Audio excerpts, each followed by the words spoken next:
நம்ம குழந்தை பிறந்த உடனேமே எப்பவுமே டக்குன்னு கொண்டு வந்து டாக்டர்ஸ் நம்ம கையில் கொடுத்துட மாட்டாங்க.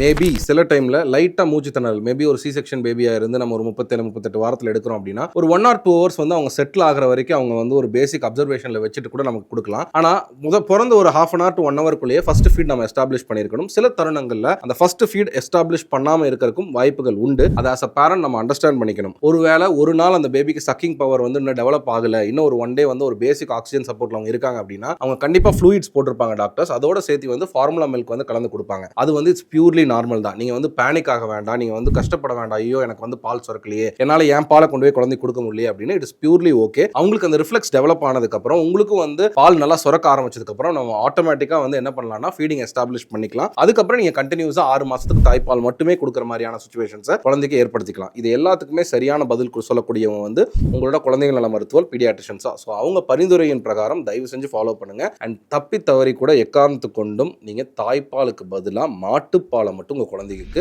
அந்த 6 மாசம் 1 வருஷத்துக்குள்ள கொடுத்துட வேண்டாம். ஸோ WHO என்ன ரெக்கமெண்ட் பண்றாங்க, இந்தியன் பீடியாட்ரிக்ஸ் அசோசியேஷன் என்ன ரெக்கமெண்ட் பண்றாங்கன்னா 2 வயசு வரைக்கும் மாட்டுப்பாலை வந்து தவிர்க்கிறது ரொம்ப நல்லதுன்னு சொல்றாங்க. ஸோ அதை மட்டும் நம்ம கண்டிப்பா கடைபிடிச்சுக்குவோம். ஸோ இந்த டிசிஷன் உங்க பீடியாட்ரிஷியன்ட்ட விட்டுருங்க. கண்ணை மூடிட்டு அவங்களை நம்புங்க. they will give you the best advice. கண்டிப்பா உங்களாலையும் தாய்ப்பால் கொடுத்து உங்க குழந்தைய ஆரோக்கியமா ஃபீட் பண்ண முடியும். தேங்க்யூ.